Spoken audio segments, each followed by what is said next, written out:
എല്ലാവർക്കും ഹൃദയം നിറഞ്ഞ നമസ്കാരം. നൈമിഷാരണ്യത്തിൻ്റെ ഇന്നത്തെ അധ്യായത്തിലേക്ക് എല്ലാവർക്കും ഹാർദമായ സ്വാഗതം. ഒരോണം നമ്മുടെ പടിവാതിൽക്കൽ എത്തി നിൽക്കുന്ന സമയമാണ്. നാളെ മലയാളികൾ എല്ലാവരും തന്നെ ഉത്രാടപ്പാച്ചിലേക്ക് കടക്കുന്നൊരു സമയം കൂടിയാണ്. ഓണത്തെ സംബന്ധിച്ചിടത്തോളം നമുക്ക് അതിൻ്റെ അടയാളങ്ങൾ നിരവധിയാണ് അല്ലേ? ഓണത്തിൻ്റെ ഏറ്റവും മനോഹരമായിട്ടുള്ള ഒരു അടയാളമാണ് പൂക്കളം. ഓണത്തിൻ്റെ ഏറ്റവും മനോഹരമായിട്ടുള്ള മറ്റൊരടയാളമാണ് ഓണക്കോടി. ഓണസദ്യയില്ലാത്ത ഒരു ഓണത്തെക്കുറിച്ച് നമുക്ക് ചിന്തിക്കാൻ പോലും പറ്റില്ല അല്ലേ? അങ്ങനെയുള്ള ആ സദ്യയിൽ എത്രയൊക്കെ വിഭവങ്ങൾ കൂടുന്നുണ്ടോ അത്രത്തോളം ഓണം കേമാണ് എന്നാണ് പറയുക. കാണം വിറ്റും ഓണം ഉണ്ണണം എന്നാണ് പഴമക്കാർ പറയാറുള്ളത്. അത്രയധികം പ്രാധാന്യം ഓണ സമയത്തുള്ള ഈ ഭക്ഷണത്തിന് കൊടുത്തിരുന്നു. അങ്ങനെ വിശേഷപ്പെട്ട ഒരു ഭക്ഷണത്തിൻ്റെ കഥയാണ് ഇന്നത്തെ നൈമിഷാരണ്യത്തിൽ നമ്മൾ ചർച്ച ചെയ്യുന്നത്. കേരളത്തിൻ്റെ അഭിമാനമായിട്ടുള്ള സ്വന്തം ആറന്മുളയപ്പൻ്റെ വള്ളസദ്യയുടെ കഥയാണ് ഇന്നത്തെ ദിവസം നമ്മൾ ചർച്ച ചെയ്യുന്നത്. ഓണക്കാലത്ത് വള്ളസദ്യ കഴിക്കുക എന്നുള്ളത് പല മലയാളികളുടെയും ഏറ്റവും വലിയ ആഗ്രഹങ്ങളിൽ ഒന്നാണ്. എന്താണ് ഈ സദ്യയുടെ ഇത്ര വലിയ വൈശിഷ്ട്യം? അതിന് ആദ്യം ആറന്മുളയുടെ പ്രാധാന്യം എന്താണ് എന്ന് മനസ്സിലാക്കണം. ആറന്മുളയപ്പൻ സാക്ഷാൽ ശ്രീകൃഷ്ണ ഭഗവാനാണ്. ആറന്മുളയപ്പൻ്റെ പ്രതിഷ്ഠ നടത്തിയിട്ടുള്ളത് അർജുനനാണ് എന്നാണ് സങ്കല്പം. ഭഗവാന് ഏറ്റവും അടുപ്പമുള്ള പാണ്ഡവൻ ആരായിരുന്നു എന്ന് ചോദിച്ചു കഴിഞ്ഞാൽ അത് അർജുനനാണ്. നരനാരായണന്മാരുടെ അവതാരമായിട്ടാണ് അർജുനനെയും കൃഷ്ണനെയും നമ്മൾ നോക്കിക്കാണുന്നത്. അങ്ങനെയുള്ള അർജുനൻ നടത്തിയിട്ടുള്ള പ്രതിഷ്ഠയാണ് ആറന്മുളയപ്പൻ്റേത് എന്നാണ് സങ്കല്പം.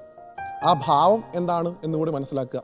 അർജുനന് വിശ്വരൂപം കാണിച്ചു കൊടുക്കുന്ന പാർത്ഥസാരഥി രൂപത്തിലുള്ള ഭഗവാനെയാണത്രേ ആറന്മുളയിൽ അർജുനൻ പ്രതിഷ്ഠിച്ചിട്ടുള്ളത്. എന്തിനു വേണ്ടിയിട്ടാണ് മധ്യമ പാണ്ഡവനായിട്ടുള്ള അർജുനൻ ഭഗവാന്റെ പ്രതിഷ്ഠ അവിടെ നടത്തിയത് എന്ന് ചോദിച്ചു കഴിഞ്ഞാൽ കർണനെ വധിച്ചതിലുള്ള പശ്ചാത്താപം അല്ലെങ്കിൽ അതിലുള്ള പാപം മാറാനാണ് ആറന്മുളയപ്പൻ്റെ വിഗ്രഹം പ്രതിഷ്ഠിക്കപ്പെട്ടത് എന്നാണ് സങ്കല്പം.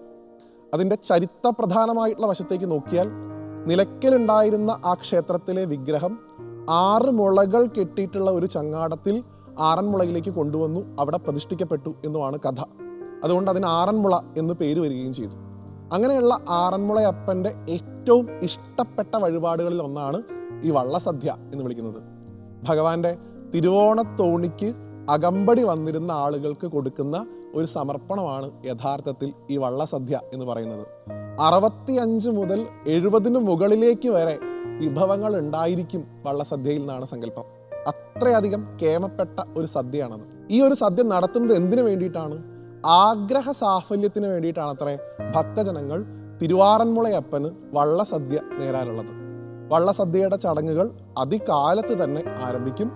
പാർത്ഥസാരഥി ക്ഷേത്രത്തിലെത്തുന്ന വഴിപാടുകാരൻ ഭഗവാന്റെ ആ കൊടിമരത്തിന് മുമ്പിൽ നിറയ്ക്കാനിരിക്കുന്ന 2 പറകളുണ്ടായിരിക്കും.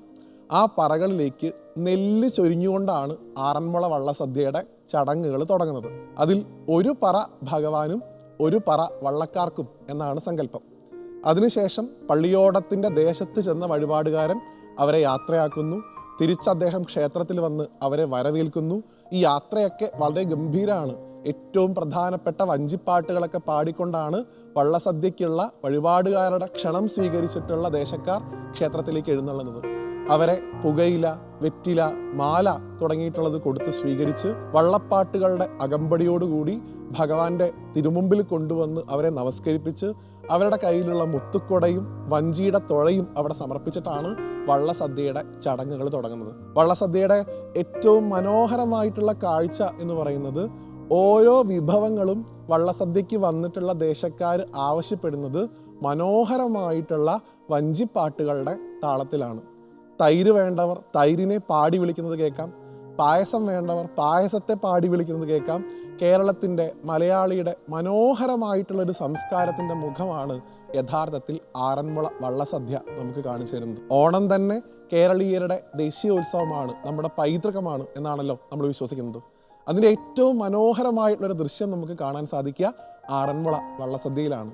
ഈ വള്ളക്കാരിൽ ഒരാളായിട്ട് ഭഗവാനും അവരുടെ കൂടെ ഉണ്ട് എന്നാണ് സങ്കല്പം. പള്ളിയോടം എന്നാണ് അവർ വരുന്ന വഞ്ചിയെ വിളിക്കുക തന്നെ ചെയ്യുക. അതിൻ്റെ പ്രാധാന്യം അതിൽ ഭഗവാന്റെ സാന്നിധ്യമുണ്ട് എന്നുള്ളതാണ്. അപ്പോൾ ഭക്തരുടെ കൂടെ ഭഗവാനും ഒരുമിച്ച് ഇരുന്നുകൊണ്ട് ആ സദ്യ കഴിക്കുന്ന കാഴ്ച, ഭഗവാനും ഭക്തർക്കും ഒരുമിച്ച് വഴിപാടുകാർ സദ്യ വിളമ്പി കൊടുക്കുന്ന കാഴ്ച, ഇതെല്ലാം തന്നെ നമുക്ക് അവിടെ കാണാൻ സാധിക്കും. സദ്യ പൂർത്തിയായതിനു ശേഷം പറ തളിക്കൽ എന്ന് പറഞ്ഞൊരു ചടങ്ങുണ്ട്. ഈ നിറച്ചു വെച്ച 2 പറകളിൽ ഒന്ന് മറച്ച് ആ സദ്യ സ്വീകരിച്ച് വഴിപാടുകാരനെ മനസ്സ് നിറഞ്ഞ് അനുഗ്രഹിച്ച് അവർ വീണ്ടും അവരുടെ ദേശത്തേക്ക് പോകുന്നതോടുകൂടിയാണ് ഈ ഒരു വള്ളസദ്യയുടെ ചടങ്ങുകൾ അവസാനിക്കുന്നത്. ഇത് കേവലം ഒരു ഭക്ഷണ സദസ്സാണ് എന്നുള്ള ധാരണ ആർക്കെങ്കിലും ഉണ്ടെങ്കിൽ ആ ധാരണ ദയവായിട്ട് മാറ്റണം. ഇത് ഏറ്റവും മഹത്തരമായിട്ടുള്ള മലയാളിയുടെയും സനാതനധർമ്മത്തിൻ്റെയും പാരമ്പര്യത്തിൽ ഏറ്റവും ഔന്നത്യത്തിൽ നിൽക്കുന്ന ഒരു അനുഷ്ഠാനമാണ് യഥാർത്ഥത്തിൽ ആറന്മുള വള്ളസദ്യ. അതിൻ്റെ പ്രാധാന്യം മനസ്സിലാക്കുക. എല്ലാവരും ഒരുമിച്ചിരുന്നുകൊണ്ട് ഭഗവാന്റെ നാമങ്ങൾ ഉറക്കെ ചൊല്ലിക്കൊണ്ട്, ഗോവിന്ദ നാമങ്ങൾ ഉറക്കെ കീർത്തിച്ചുകൊണ്ട്, ഓരോരോ വിഭവങ്ങൾ പാടി വിളിച്ചുകൊണ്ട് ആപാലവൃദ്ധം ജനങ്ങളും ആ വള്ളസദ്യയിൽ പങ്കെടുക്കുന്ന സമയത്ത് നമ്മളൊക്കെ ആ സ്വപ്നം കണ്ടിരുന്ന മനോഹരമായിട്ടുള്ള ആ പഴയ കാലം, ആ മഹാബലി ചക്രവർത്തിയുടെ ഭരണത്തിന് കീഴിലുണ്ടായിരുന്ന ഈ കേരളത്തിലെ ഒരുമയും സ്നേഹവും എല്ലാം തന്നെ നമുക്ക് ഇന്നും ആറന്മുള വള്ളസദ്യ നടക്കുന്ന കേന്ദ്രങ്ങളിൽ കാണാൻ സാധിക്കും. അതുകൊണ്ട് എപ്പോഴെങ്കിലൊക്കെ ഭഗവാന്റെ അനുഗ്രഹം കൊണ്ട് നമുക്ക് എല്ലാവർക്കും ആറന്മുള വള്ളസദ്യയുടെ ഭാഗമാവാൻ സാധിക്കട്ടെ എന്ന് ഭഗവാനോട് പ്രാർത്ഥിക്കാം. ഇനി ഉത്രാടത്തിലേക്കുള്ള യാത്രയിൽ ആറന്മുള സദ്യയിലുള്ള ആ ഒരുമയും സ്നേഹമൊക്കെ നമ്മുടെ കുടുംബാംഗങ്ങളുമായിട്ട്, നമ്മുടെ നാട്ടുകാരുമായിട്ട് നമുക്കുണ്ടാവട്ടെ. നമുക്ക് ഒരുമിച്ച് ചേർന്നുകൊണ്ട് ഈ ഓണക്കാലത്തെ വരവേൽക്കാം എന്ന് മാത്രം ആശംസിച്ചുകൊണ്ട് അടുത്ത ഒരു കഥയുമായി വീണ്ടും കാണുന്നവരെ എല്ലാവർക്കും നന്ദി, നമസ്തേ.